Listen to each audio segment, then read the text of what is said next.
Ladies and gentlemen, distinguished guests, please take your seats now. If you can't find a chair, additional space is available on the first floor tribunes.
Hello, good morning again, everybody.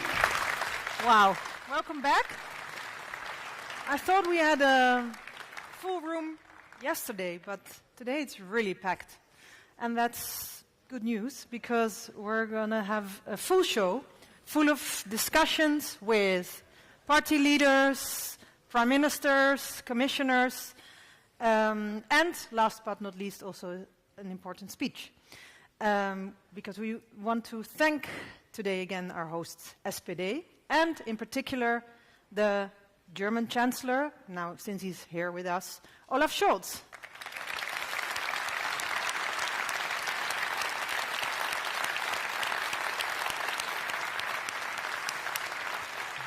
Liebe Genossinnen und Genossen, compañeras y compañeros, compagne e compagni, amici, comrades, friends. This is the second day of our Congress. Yesterday, it was an important moment for our organizations. We elected a new leadership. We elected a new president, Stefan Löfven. And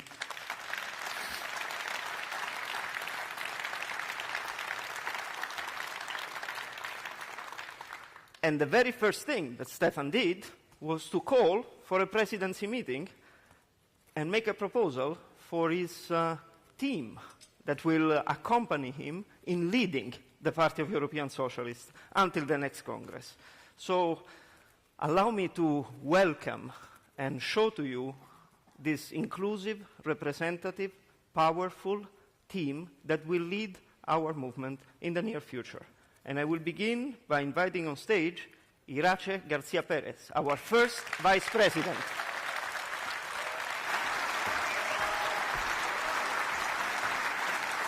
And then I would like to welcome on stage our Treasurer, Caroline Genet. And this will be followed by our Executive Vice President, Caterina Barley. Caroline.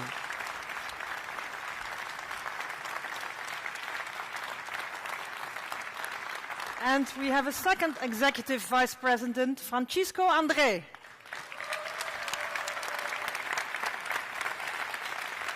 And our Vice President from Slovenia, Tanja Fajon.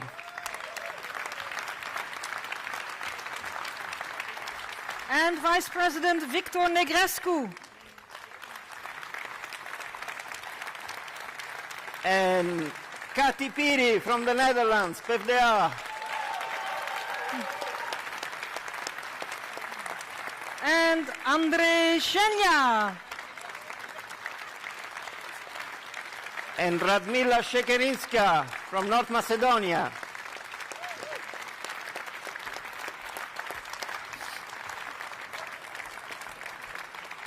And after the Vice Presidents, we go to our Secretary General, Achim Post.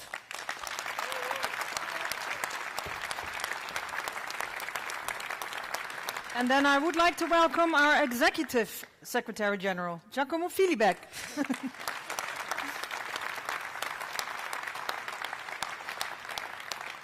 And our Deputy Secretary General, Saar van Buren.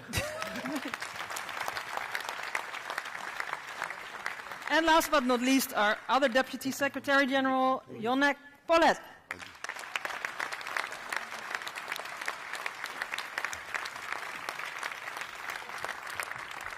And as we said, on top of everything is the President, Stefan Löfven.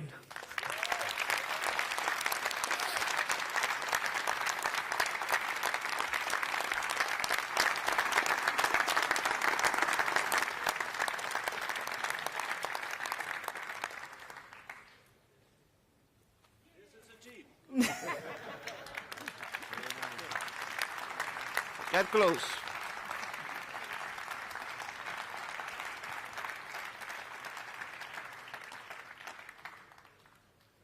So this is the real photo op of the day. Alles good? Thomas Baupel is giving us the sign of keep going. Keep going. You know, maybe you don't know, but Thomas Baupel is the real mastermind of everything here. Yeah.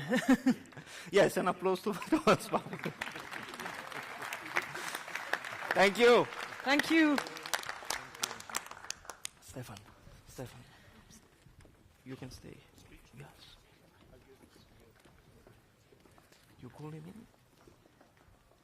So, to kick off our program, we start with the speech, of course, of the new president of the Party of European Socialists and Democrats, Stefan Löfven.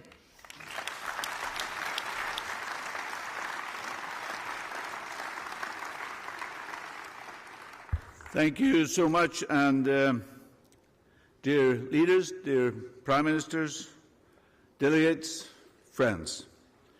Once again, thank you so much for the trust that you have placed in me. It's an honor to be elected president also 30 years after we were founded. And to be that in Berlin, in Germany, also under the hosting of a German social democratic chancellor, is something special.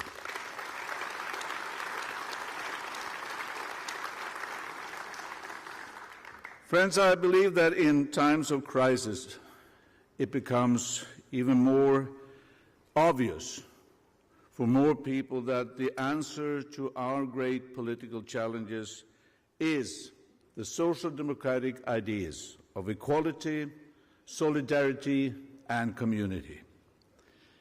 No one is strong on their own. We social democrats, we know that, and we've known that for a long time. But I think it has become obvious for more people also today to realize that we as human beings, we need one another. That equality and solidarity are not only fine principles, they are actually the prerequisite for free and strong individuals who can create strong societies. Just look at the OECD and the International Monetary Fund. In the past, these organizations were the main defenders of neoliberalism. Now, they also understand that equality and growth are not in opposition to each other. On the contrary, equality and growth are each other's prerequisites. At the same time, populists and right-wing extremism are growing in Europe, which pits group against group. They add to anxiety and to division. They want to dismantle democracy. They threaten human dignity. It's so easy, always easier, to play on fear. That and to provide simple answers to difficult questions is the only game for populists and extremists. They deny the climate crisis we're in, they blame everything on immigration, and they say that democracy has reached its time. So, friends, it is a frightening development we see in the world around us. And the history of Europe teaches us with brutal clarity what happens when democracy and human dignity are curtailed. The labor movement has always been right-wing extremists' main adversary. So are we now.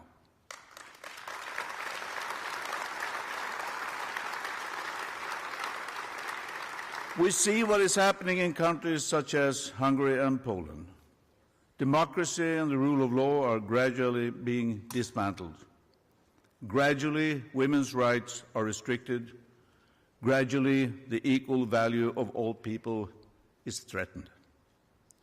We see what is happening in Italy and unfortunately also in my home country, Sweden.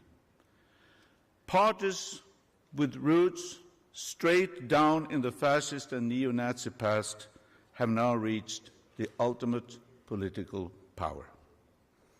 And therefore my message is, defending democracy and human dignity will be one of our main tasks as social democrats in these coming years. We have, and we will always be clear, it is thanks to our political family that the EU today is committed to defend the rule of law and democracy, and there must be clear consequences for those countries, member states, that violate these European values. And we must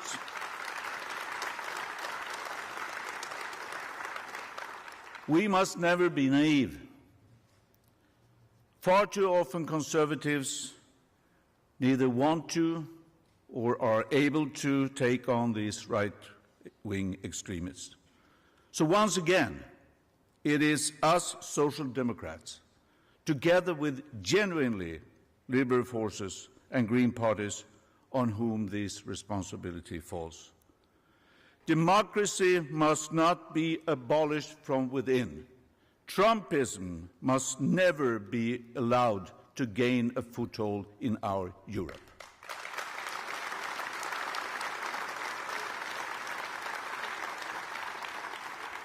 And it's also a matter of gender equality. As the right-wing conservatives gain power, women's rights, conditions, participation deteriorate. The fight for women's rights is a fight for human rights, but also our fight as men for a gender-equal society. So equality must always be on the top of our political agenda, and I praise women and their role in ensuring that we do have an EU gender equality strategy. Now, ratification of the Istanbul Convention is a must. Right to abortion must be part of the EU Charter of Fundamental Rights. And gender-based violence must be eradicated. And as a feminist, it is obvious to me that gender equality is both an ideological and moral issue, but it's also a question of making use of everyone's potential. So all women and men must have the same opportunities and obligations in our Europe.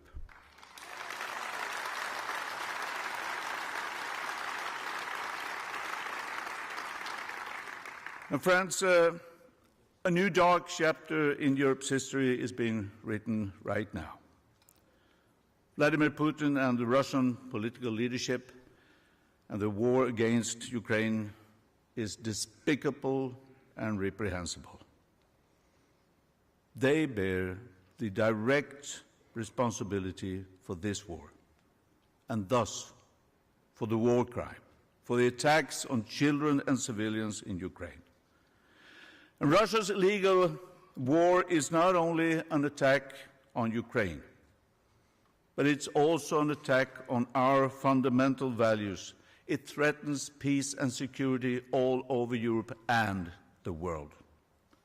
Ukraine being invaded by a foreign power, Russia, because they want to exercise their right to freely and democratically choose their own path, because they want to live in an open and democratic society. So our message is clear also here. We stand united in the fight for Ukraine's right to live in peace, security, and democracy. And we do that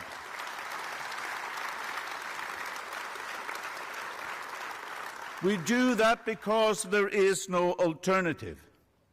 Because if international law is not enforced, then lawlessness prevails.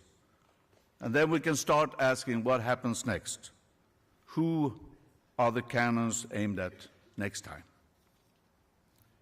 So here and now, continued support for Ukraine is needed.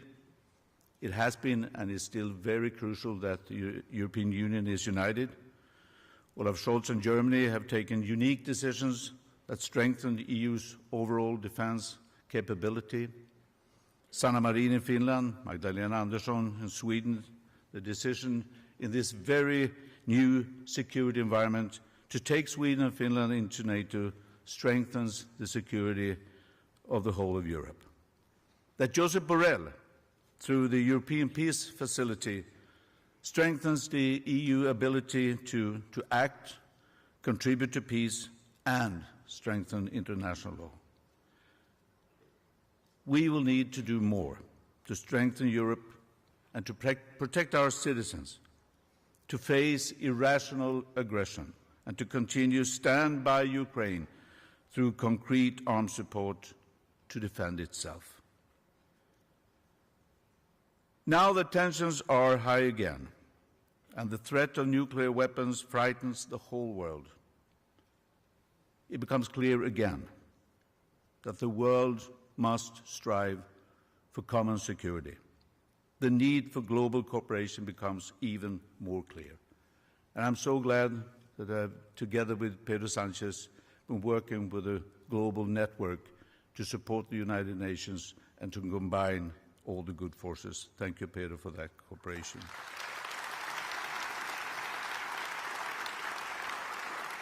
So peace, dear friends, peace will always be our overarching objective. It is with democracy, international law, and human rights that we build a long-term sustainable peace. Friends, migration is one of another great challenges of our time. Let me start by saying that diversity enriches communities. But we also know that when integration does not work, the gaps in our societies risk increasing.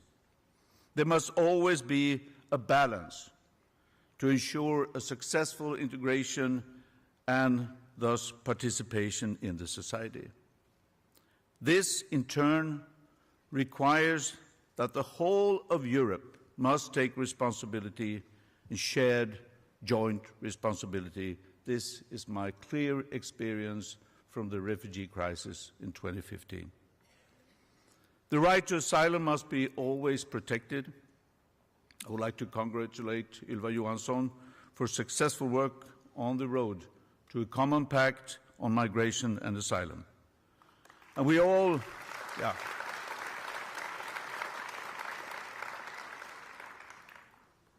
know that the picture that we have seen from Syria, from the Mediterranean Sea, and from Ukraine makes it so clear. It is a matter of solidarity, but also responsibility. And as always, it is required that we Social Democrats lead the way, that we dare to take the tough decisions and stand up for our values.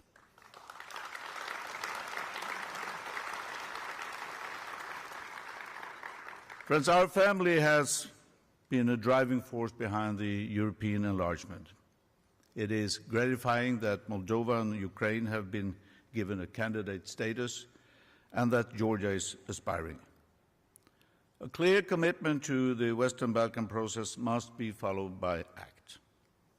At the same time, it's important that every step of the enlargement process builds democratic institutions, because that is how we strengthen the rule of law and how we fight corruption.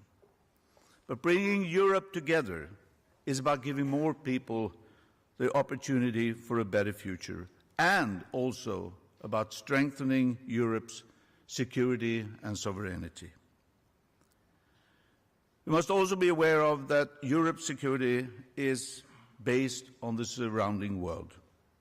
So therefore, we must build common security with other regions, with other countries. Europe is once again at a historic moment. We, Social Democrats, we take responsibility for peace and security, for international law to prevail, and for a better future for everyone. Around the world, young people gather in climate demonstrations. And they, rightly so, demand that we politicians do more. It is their future that is at stake. The time for us that we have to reduce the emissions to reach the goal of 1.5 degrees is shrinking. But it has to be done. No question mark. It has to be done. This is our duty to the youth and the future generations. And I would like to change the narrative somehow about climate transition, because right now, for example, in the north of Sweden, we are witnessing a green industrial revolution that is creating 10,000 of new jobs. And at the same time, emissions are reduced. Places that people previously moved from are now building homes, schools, cultural centers at a speedy pace. Climate transition should not be a burden for the individual to bear on itself.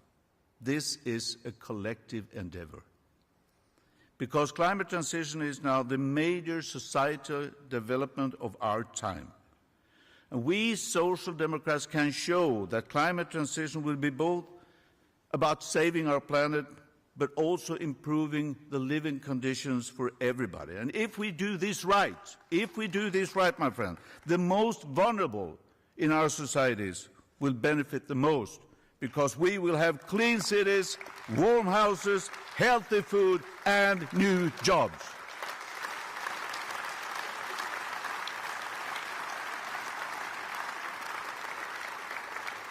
And it's not only in the northern parts of Sweden that things are happening. The sustainable shift is going quite fast now. The energy crisis in itself is accelerating the necessary changes. That we must shape a fossil-free society and reach carbon neutrality by the latest 2050. And we Social Democrats also have a clear picture of how this is to be done. A European Green Deal with a strong social dimension is our priority. There are many to thank for this, not least Frans Timmermans, for having set high ambitions. Now clear financial mechanisms to drive the transitions are necessary to provide everyone with the conditions to take part in these tremendous opportunities, and no one can be left behind. A European Pact for Affordable Energy and Social Cohesion is urgent, so that our citizens can manage the winter. We need a European solution to lower the energy bills for both people and businesses, not least the small businesses. And in the end, through cheap fossil-free energy, we will wrestle the energy weapon out of Putin's hand. That, my friends, is a win-win situation that requires social democratic leadership.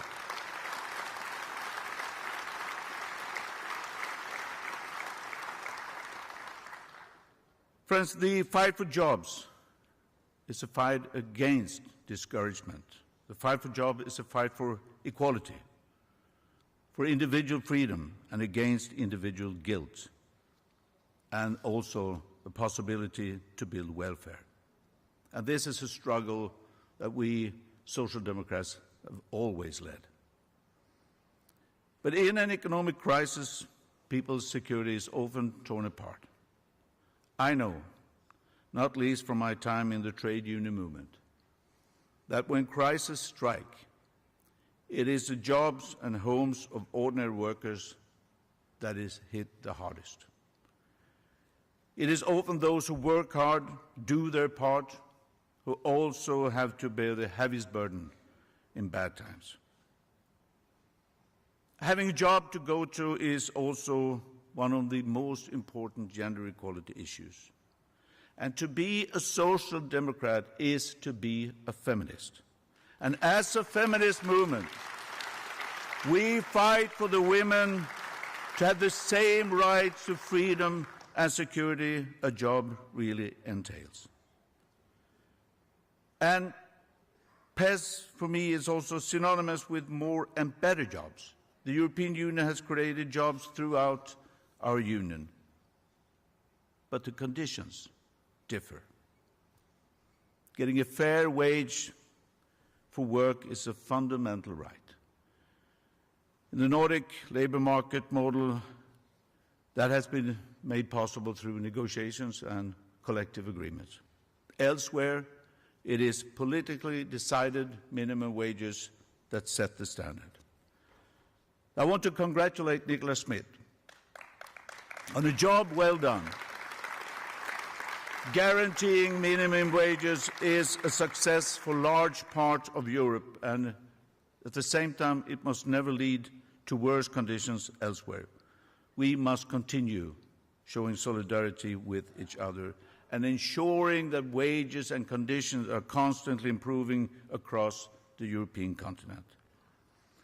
And now the directive on platform work that strengthens workers' rights is long awaited, touching millions of people, and one of the most important issues in the near future, not least for us as the parties that represent workers. And now, friends, it was with pride that we laid the foundation for the social pillar during the Gothenburg summit. And the social summit in Portugal, under Antonio Costa's leadership, took the next steps and was important in providing continued momentum. And when the time comes for the next treaty, the overarching issue is to bring in social progress protocol that will give us the social Europe that our citizens actually are asking for.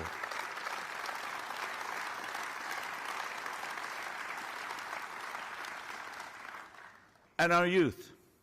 The European Youth Guarantee has given young people hope, greater opportunities for jobs and a faith in the future.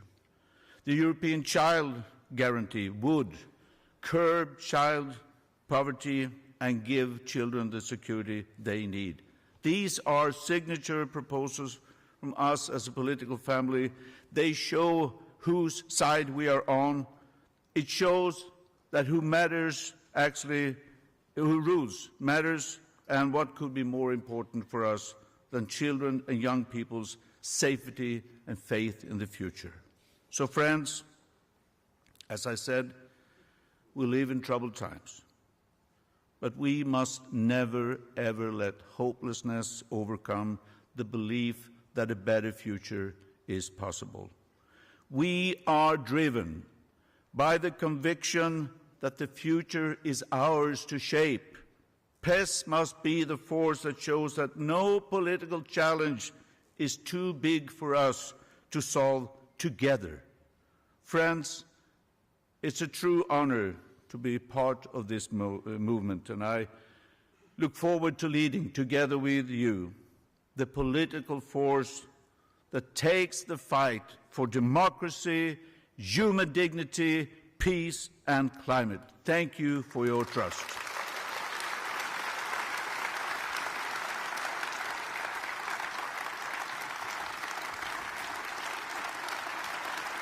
Thank you.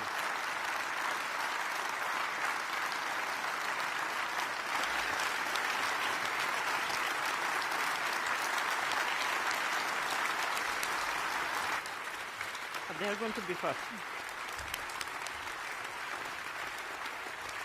Thank you, Stefan.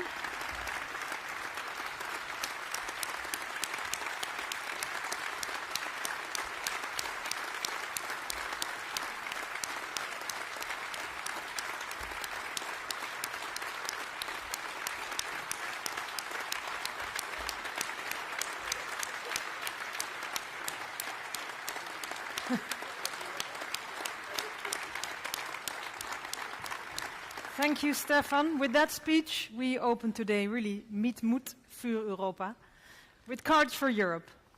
And in that spirit, we move on to our next panel. Actually, the first one of today. The next panel is Leading Europe Through Change. And indeed, we live in times of change.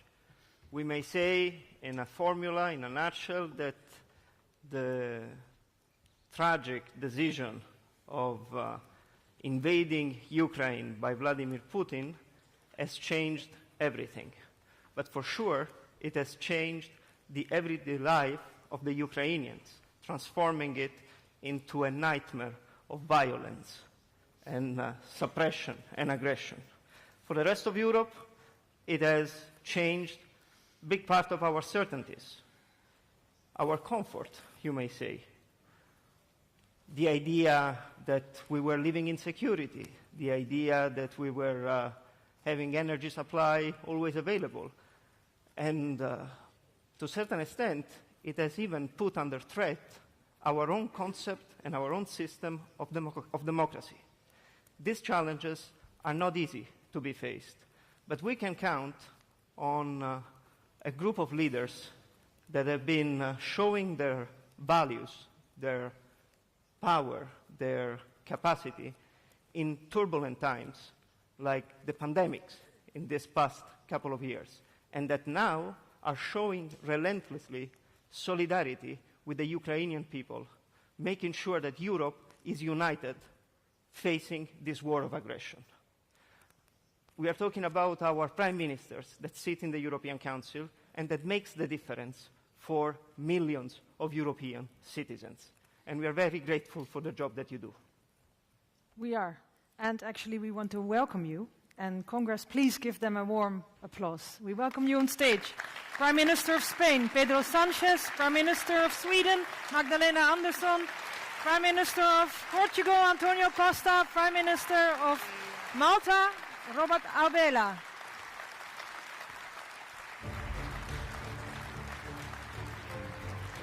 Or I can stay here and...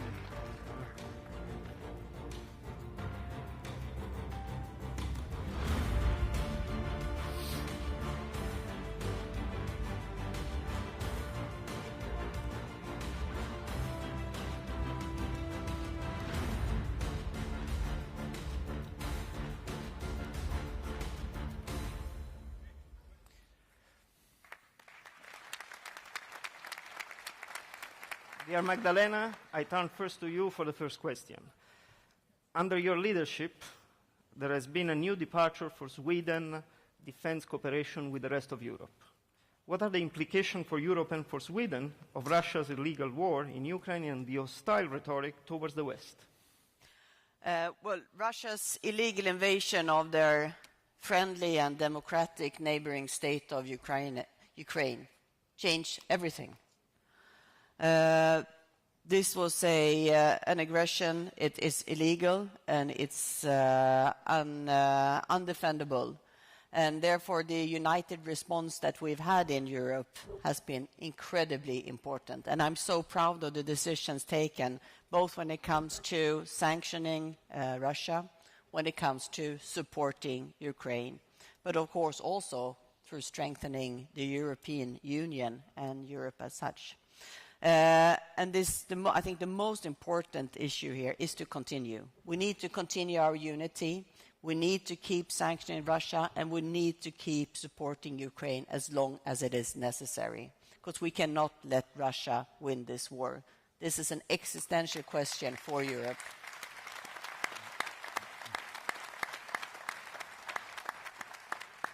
Because what would be with us? I mean, how could we explain if we would let Russia win this war? From Sweden and Finland, of course, this also fundamentally changed how we see upon our security and the security in the Baltic region. With long and deep discussions between me and Sanna Marin, the Prime Minister in Finland, we both countries decided to send in an application to NATO. And of course, this was a difficult discussion in our countries and of course also within our parties. But this was the right decision, and I'm very grateful to all of you for all the support that we have gotten from EU, NATO countries, European NATO countries, and the very quick ratification process. So thank you all so much for all the support. Pedro, welcome as well. How important is it that we keep behind the Ukrainian people in the face of Russian aggression? Yeah, I mean, I think it's really, really important, as Madalena said, for the future of Europe and an international order based on rules. We have over 140,000 refugees coming from Ukraine in Spain. It's quite a large distance between Ukraine and Spain, but we are the fifth country receiving and hosting these refugees. And it's quite clear who is the aggressor and who is suffering the aggression. And we are with the people that are suffering the aggression, who are, of course, the refugees of Ukraine.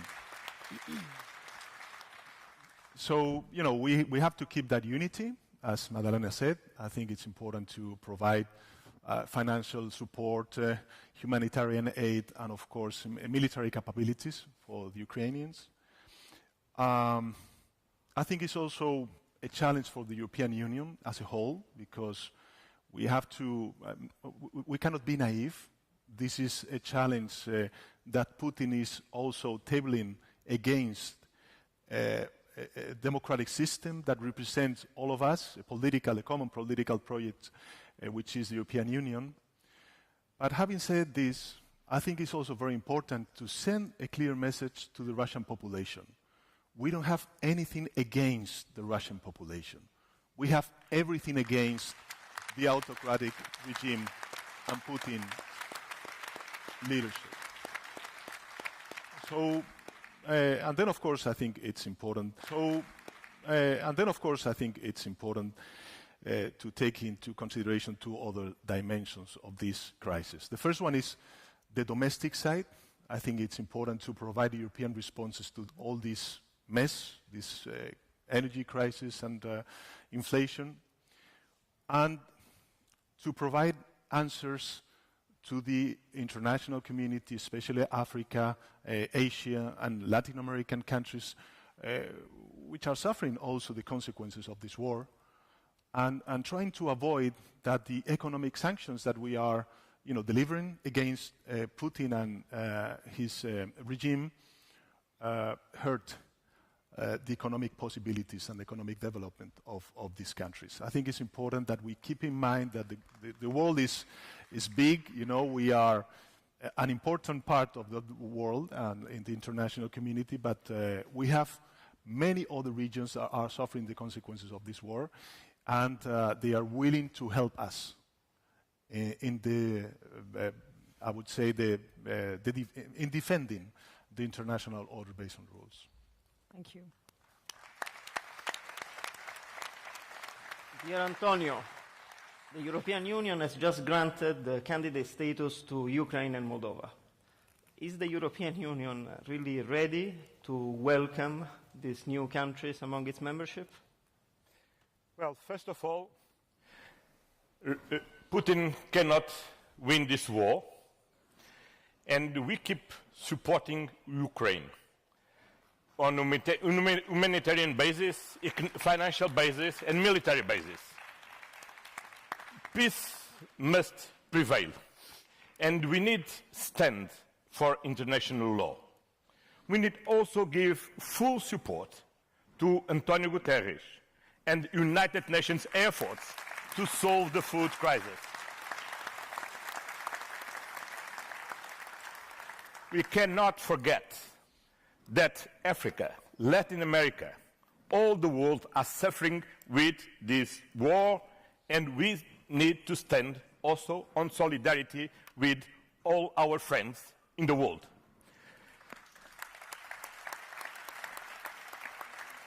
Of course, Ukraine, like Moldova, Georgia, the Western Balkans, are members of our European family. And we need to take very seriously the enlargement process. That we cannot frustrate the high expectations that this enlargement creates in these countries. If we don't take very seriously this process, we will suffer the backlash in the future of the frustration of these expectations. That's what it means.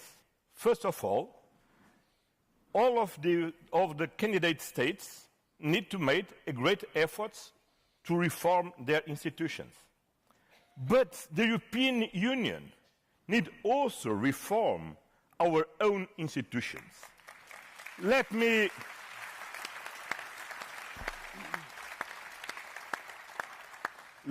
be clear. With our current rules, we are not fit to welcome these new member states. And if we want to be serious and consequent in our invitation to come to our own, we need to have strong European pillars to host these new members in our family. And they are very welcome.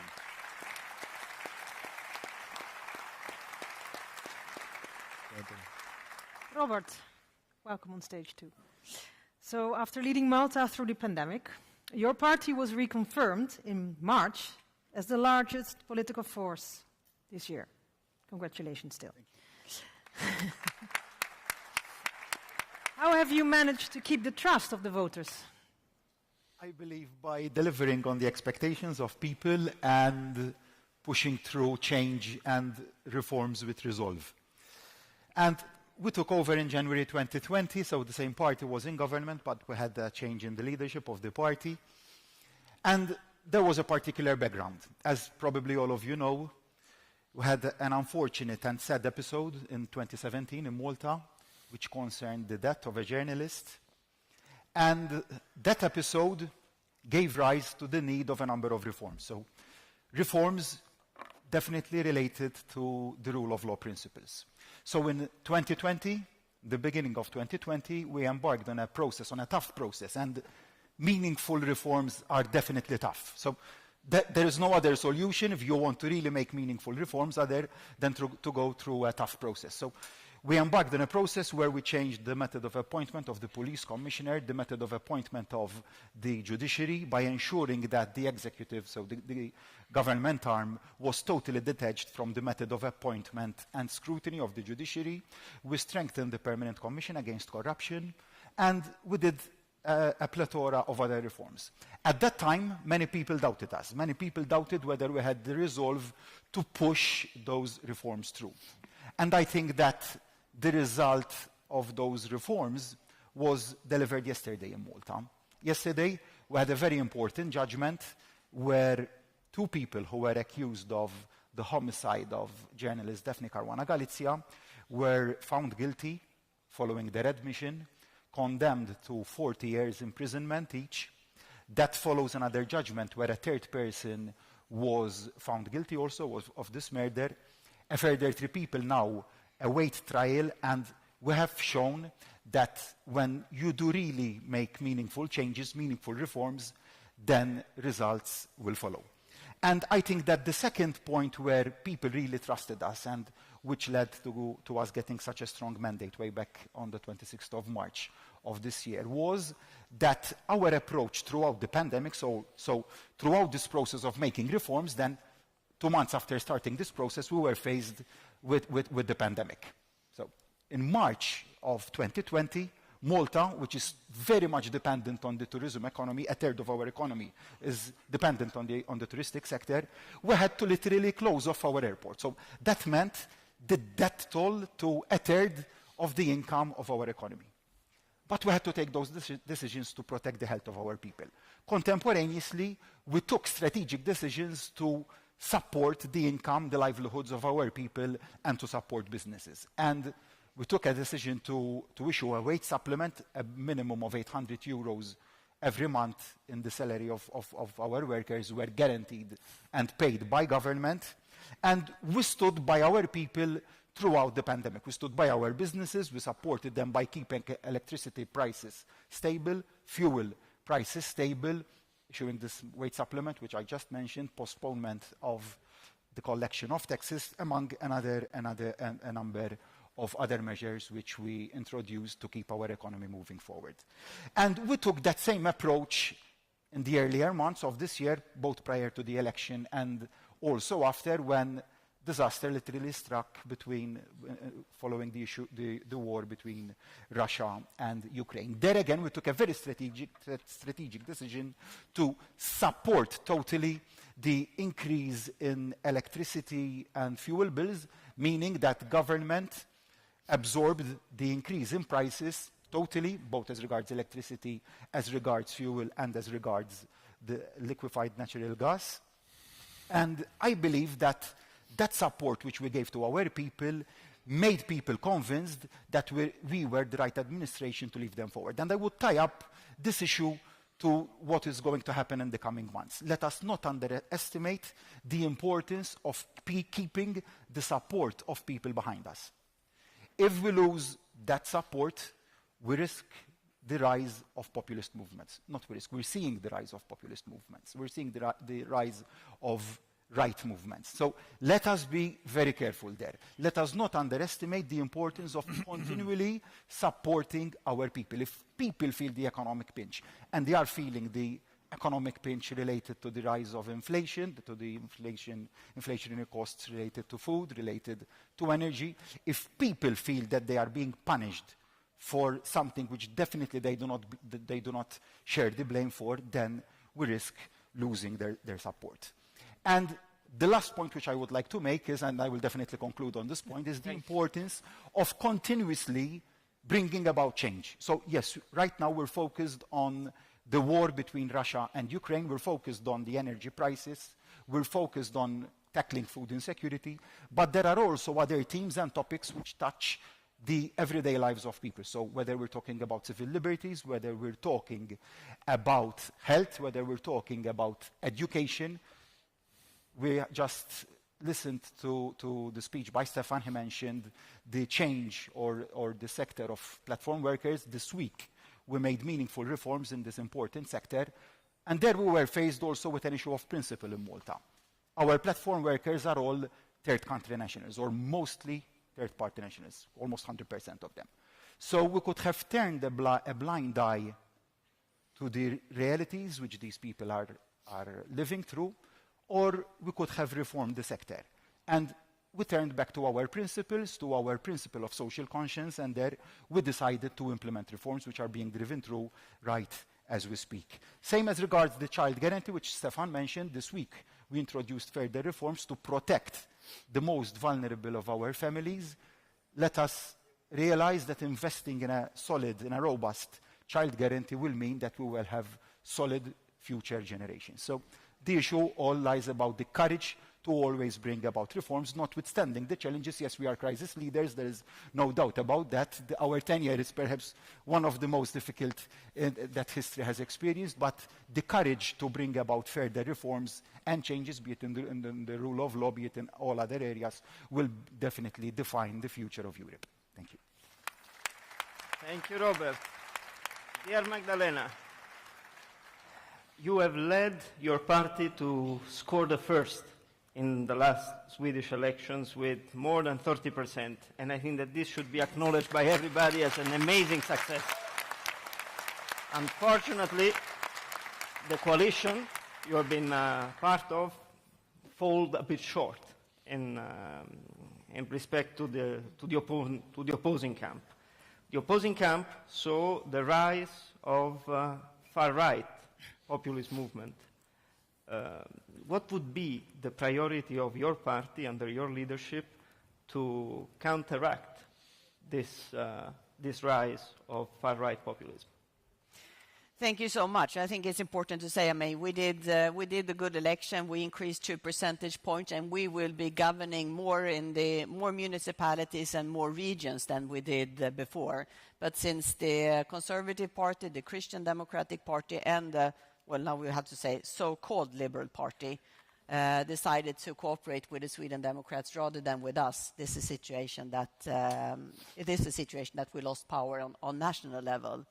Just say a few words about the Sweden Democrats. It's definitely a far-right party. It was created by neo-Nazis in Sweden, so it has deep neo-Nazi roots. But I mean, it's still a party with very questionable policies. For instance, their party leader, the week before the war, he was in a TV show asked if he preferred President Biden or President Putin.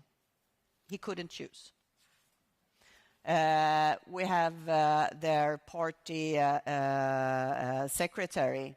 He was a teacher, but he was twice expelled as a school teacher because he was too radical anti-Islamist or anti-Muslim. He will now be leading the Parliament's Judiciary Committee. We have one of their leaders who has been very vocal that Swedes with a Jewish background cannot be real Swedes.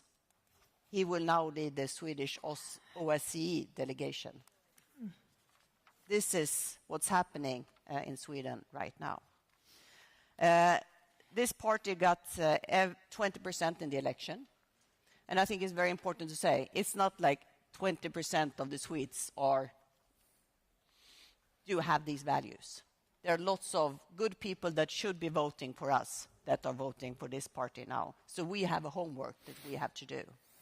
And looking at this party, I think we have to think a lot, and Nicoletta and I have been speaking, we also have to learn from each other. I think this is the discussion we have to have within PES. What is the best way to fight these parties? But I can say with the Sweden Democrat, number one, they did a very good election campaign. They have many very devoted party members that are spending a lot of time campaigning for their party.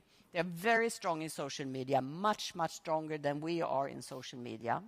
It's also the fact that the traditional right, they have been spending the last 4 years to legitimize this party, to normalize them, to really say this is a party like others. But just as I told you, they are definitely not.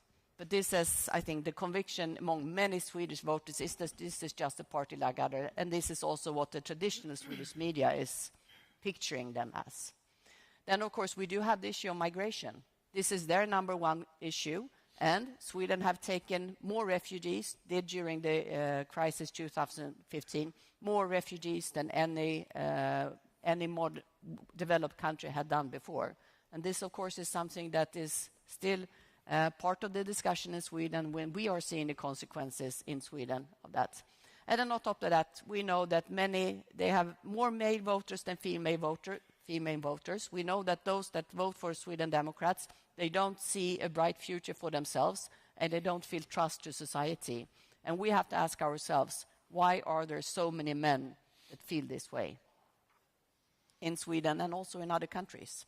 The Sweden Democrats, they gained in almost all cities in Sweden. So all over the country, they have increased their votes.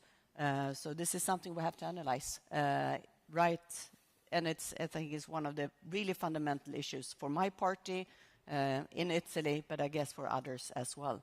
Why don't people feel trust in society? Why don't they feel that there is a better future for them? And we have to do our homework to make sure that we can tell the story and have the right policy so that people can feel that politics, social democratic politics, we do have the answer for the problems that they are seeing right now. And we do have it.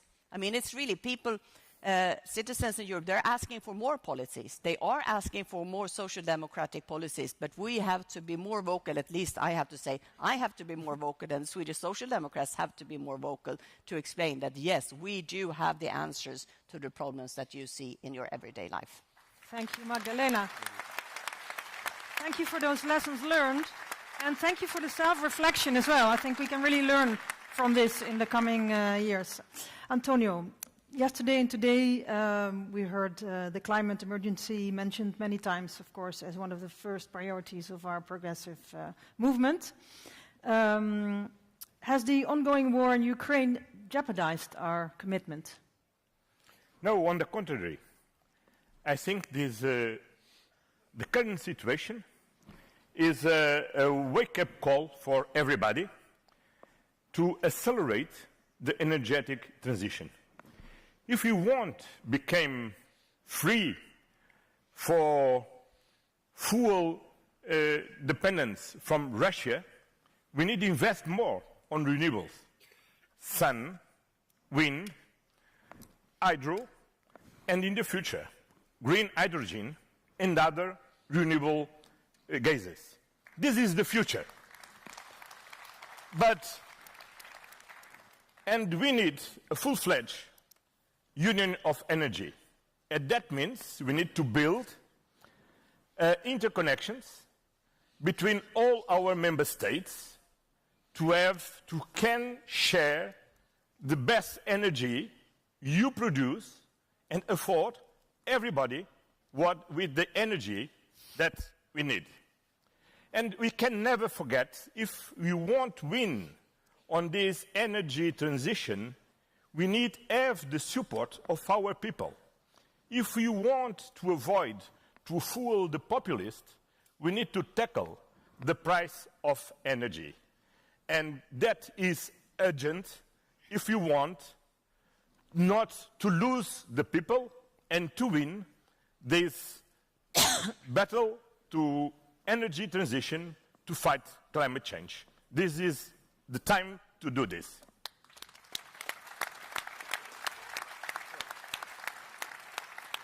Antonio already touched on this topic, but Pedro, yourself, together with Antonio, you have took the lead to initiate the reform of this dysfunctional energy market. So what are the lessons that also the rest of Europe can learn from your experience? Well, I think that the main lesson would be that we need to intervene in the market, which is not functioning at all. Having said this, I do believe that there are different concepts. The first one is reform. I think that we need to align our responses to this energy crisis together with the other bigger crisis, which is the climate crisis. That is why in my country it's important what we are developing, which is all the green transition. And we are not using this crisis as an excuse to postpone our goals and commitments regarding the green transition. Of course, I think, and I plead the Commission, I would do it again in the Council as many others, Socialist, but I think it's important to reform the market and to decouple the gas prices from the electricity prices. This is something that we need to face and do it as soon as possible. So first, reforms aligned with the other crisis, which is the climate crisis. Second, protection, social protections to middle-income households and, of course, the most vulnerable. This is what we are doing. I think it's important to face a European solution also for our enterprises, industries, and of course, families. In this regard, I think what we did together with the Portuguese comrades, it is, it has positive outcomes. Just to put on the table some figures, some numbers, we already saved for the Spanish consumers more than 2.6 billion euros with this intervention of the gas that generates electricity in the Iberian Peninsula. The third concept, in my opinion, apart from reforms, protection, would be solidarity, as Antonio has mentioned, which means that the Iberian Peninsula is not interconnected at all with the European grid. And just to say in a number, in Spain, for instance, we concentrate 1/3 of the total regasification capacity of whole Europe. So if we want to be solidar, and we want to, with other countries that are much more vulnerable to this, hybrid war, using energy, as Antonio said, by Putin against the European economy and the European industry, I think it's important to provide those alternatives, speeding up the interconnections from the Iberian Peninsula with the rest of the European Union. And one last word is that in every crisis, there are some big companies that win a lot of money. And we need to tax them for these extraordinary profits. And this is what we are doing in Spain, and of course we are asking to do so in Europe.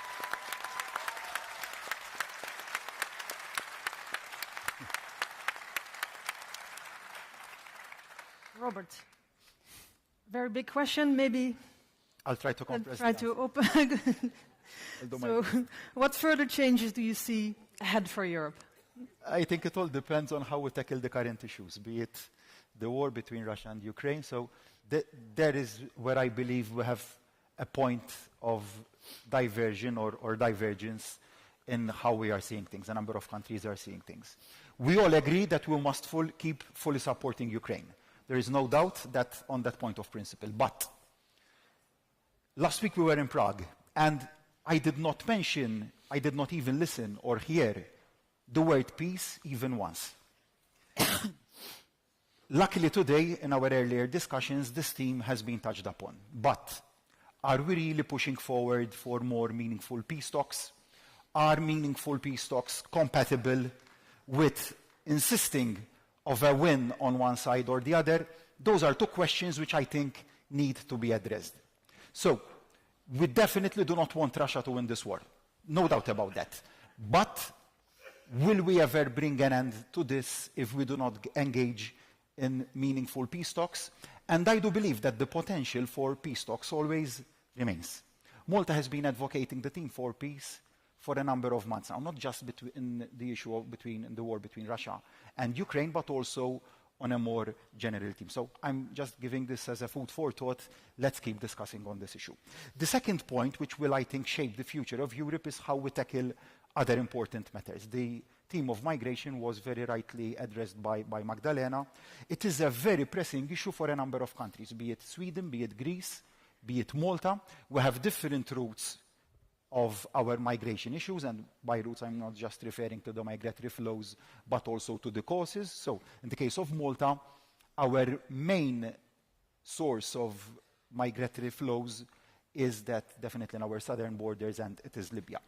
And we have been putting forward the issue of Libya on the agenda now for a number of years. And unfortunately, I cannot really say that the principle of solidarity has been ever applied. Italy and Malta have been left to fend on their own. Let us also understand now that there is a change in the Italian government, which could also lead to a shift in the policy relating to migration, which could affect each and every one of us.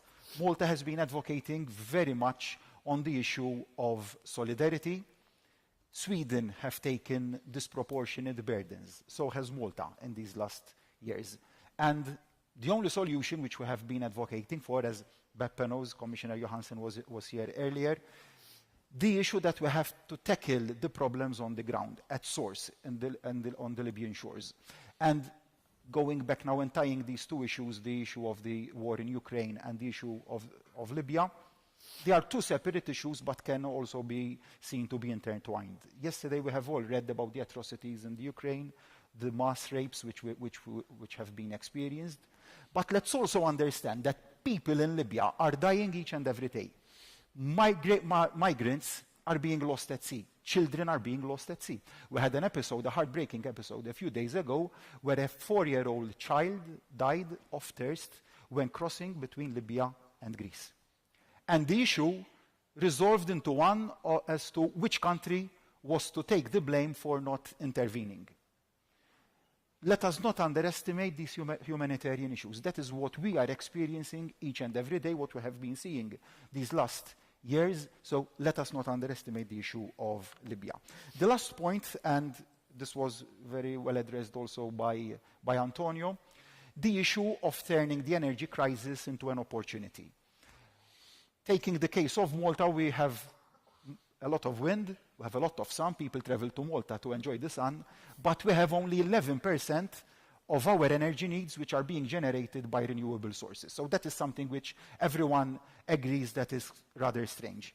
We have the sea, and we have not exploited the resource of the sea over the last years. So this current energy crisis has left us with no other alternative but to push forward and seek solutions.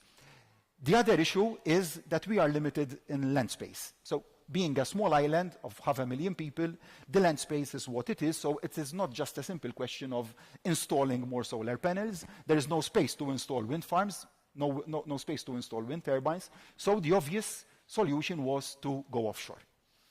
There again, there lies an issue of permitting. So if we want the solution of increasing the percentage of renewables to come at a fast pace, we need to address the permitting issue. If we do not get fast permitting, then we're going to push the projects forward. As things stand, if we do have a fast permitting process, these projects will still take 3, 4, 5 years, perhaps even 6 years to materialize. So the importance of agility there is something which I think really needs to be pushed forward. We're also looking at a solution perhaps also at Commission level. But let us not underestimate the importance of acting in an agile manner. The last thing, and I will close off on this point, the importance of staying close to our people, keeping the support of people behind us, and that is what will really shape the future of Europe. Thank you. Thank you, Robert. Antonio, you have been practically always leading your government and your country in turmoil, turbulent times, in times of real crisis, European, worldwide ones. I have to say that you did it successfully, because at the last elections he scored more than 40%, and I think this should be also acknowledged as an outstanding result. Yet again, today, we have said it, we are facing multiple challenges that finally result into a new economic crisis. How should Europe react to all of this? Well, we have to learn from the previous crisis. We have done very bad 10 years ago on the financial crisis, when we left each member state in their own, and we built the policy driven by austerity. But we have done very well to face the COVID crisis, not only on the joint procurement of vaccines, but also because on this time we don't answer driven by austerity, but driven by solidarity. And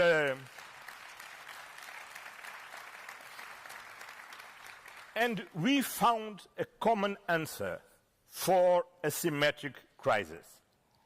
And we can never forget that instruments like SURE or Next Generation save companies, save jobs, save wages, save people, save our Europe, was the best instruments against populism, and was instruments based on solidarity and social democratic values.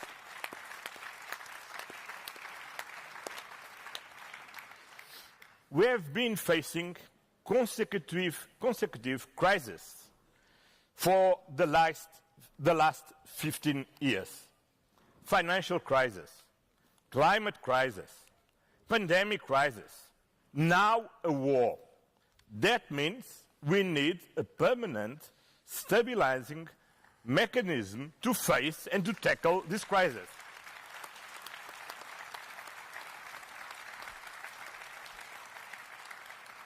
And on the time being, you need to accelerate the instruments that we have already. We have already Next Generation.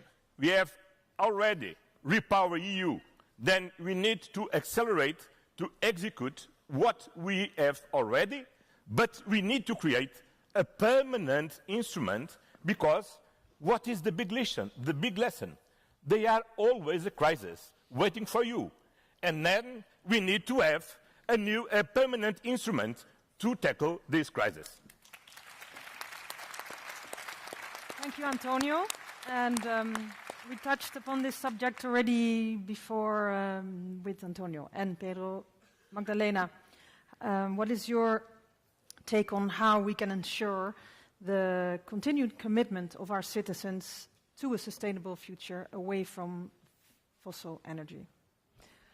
I think just what Stefan Löfven said, which is showing that this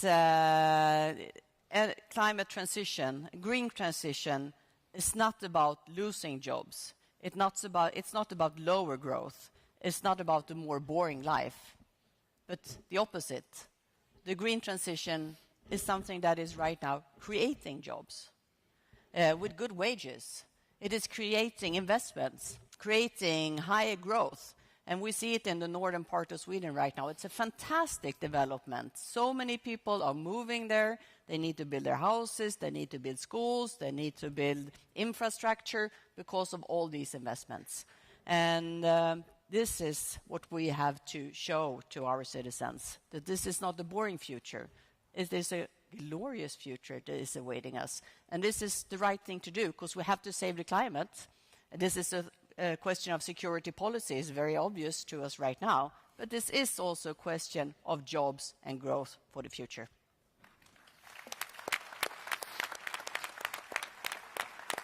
Dear Robert, we have seen in Europe growing political forces that are nationalist, that are populist, that are radical in that sense. Your leadership and your party has shown in the course of many years that you have been always able to keep them at bay in your island. Does the international cooperation help to convince citizens to not fall into the nationalistic rhetoric? Going back to the system which we have in Malta, it is mostly a bi-party system. So two major political parties are represented in parliament, but we do have a small number of parties who share the confidence of a small minority of our people. But during the last general election and in following polls, it has been noted that there is an increasing number of people who are perhaps doubtful of the two major political parties. And that is a sentiment which we really need to address. And how can we address the benefit of international cooperation in that formula? By delivering results. And I must admit that I do have a bit of a difficulty in explaining the benefits, so I'm fully convinced of the importance of international cooperation, but come the end of the coming week's council, the media will be asking me questions of what has been the outcome of that council and what benefit the measures which will be decided upon at this council will give to the Maltese people. And up till now, I still have no reply in that context. So I am optimistic, cautiously optimistic, that we will manage to come to a number of meaningful conclusions, but our people will ask us, mostly in the energy sector, has there been the application of the principle of solidarity when it comes to the energy sector, insofar as concerns the particular position of small island member states? Up till now, as we speak, the answer would be in the negative. I hope that in the coming days I would be able to provide a different reply to our people. But in Malta, going back to how we tackled the rise of populist movements, particularly as regards the issue of migration, we have taken a very clear migration policy, which I think has worked out well. As regards the negative impacts of inflation and other financial pressures, which obviously give much room then to maneuver to populist movements. Obviously, populist movements have the advantage of being able to speak a lot and not being in the driving seat, because when you are in the driving seat, then things tend to change when you come face to face with reality. But there again, the success, I think the secret formula lies in keeping very close to what people are expecting of us, in treating them with respect, in understanding that, yes, people are suffering, and let us not underestimate the effects of 2.5 years of pressures related to the pandemic, be it solitude, be it having people confined in the space of their homes, not being able to go out to work, or not being able to shop. That was one particular type of pressure which also led to psychological issues other than financial issues. Now, people are faced with inflationary pressures which obviously are taking a pinch on their pocket. So, yes, let's keep this international dialogue moving forward, but then we also have to deliver important results. The last point, Antonio also mentioned it, in 2010-8, everyone pushed forward with an economic formula of austerity. It failed miserably. It gave rise to increased unemployment rates, investment lessened, and we took literally years to recover from that recession.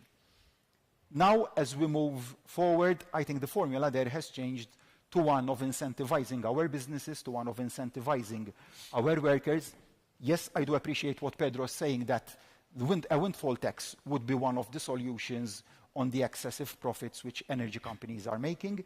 I would also advocate another formula. So yes, let's not exclude talk of a windfall tax, but also let's latch onto the financial muscle which these energy companies have. If we are to materialize our renewable energy projects, what we're doing in Malta is we're latching onto the investment of the private sector. There is no way on earth that our governments can inject the capital which is needed, the huge capital which is needed to make these investments. So I think it is a two-pronged approach. Yes, let's, if need be, tax on excessive profits, but also let's lock onto this financial muscle which these companies have registered to incentivize them to invest in renewables. More in renewables will mean much lower unit rates related to the production cost and distribution of electricity. So let's look at things holistically. Thank you. Thank you. And the last question of this panel goes to you, Pedro. And I'm happy that your microphone is working today.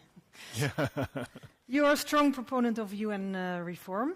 As socialists, as internationalists, how can we lead the world through change? Together with my dear friend Stefan, we belong to this group.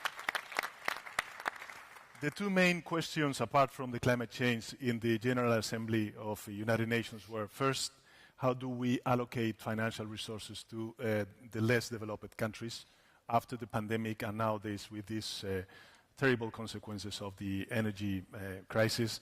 And the second was the food crisis. And I think that taking into consideration that we know what are the big problems, what we need is a much more effective multilateral system. I mean, of course, we tend to reform from 0 to 100 everything in a very short period of time. I think we have to be much more humble. We have to be much more intelligent and go step by step. That means, for instance, regarding this allocation of financial resources to the less developed countries, I think that we reached a very good agreement to allocate 20% of our SDRs through this new fund created under the umbrella of the International Monetary Fund, the IMF, which is this resilient fund, and Spain was the first country in the world to commit ourselves with this allocation of 20% of our SDRs in the fund. And regarding the international food crisis, I believe, as Antonio mentioned before, we need to support and back Antonio Guterres as Secretary General of the United Nations. I think it's important that we coordinate all the efforts that Europe or different countries all around the world are, delivering or deploying together with United Nations. Second, I think it's important to avoid unilateral decisions to close our borders for trading grains or fertilizers. Third, we need to do our home. And finally, and this is the last work, I think it's important that we extend the agreement reached together between the Russians and the Ukrainian government regarding this, Black Sea initiative to export grain and fertilizers from Ukraine to the rest of the world. Thank you.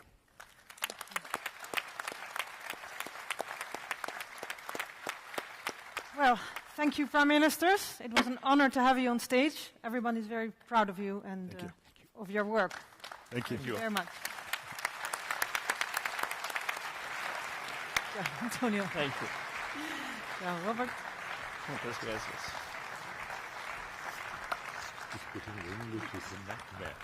I know. Sorry. So that was wonderful to hear our Prime Ministers for being here today and all the work that they are doing. Building a Europe with strong progressive values, one that works for fairness, sustainability, and fights for democracy and freedom. And we do believe in standing for freedom, standing for democracy, standing for international law, standing for fundamental rights. And this is why we stand with Ukraine. It's not only empty words, it's not only empty rhetorics. There are actions that we do, that we did as a party back in Brussels, actions of solidarity. We have been leading a delegation with Sergei a few months ago at the border between Poland and Ukraine to show our solidarity and our support to the people that were fleeing the conflict and also to those in Poland that were helping them, giving them shelter. We would like to take a stock at this of what has happened in the past months, in the past 8 months since the tragic invasion of Ukraine took place, by showing you this on a video.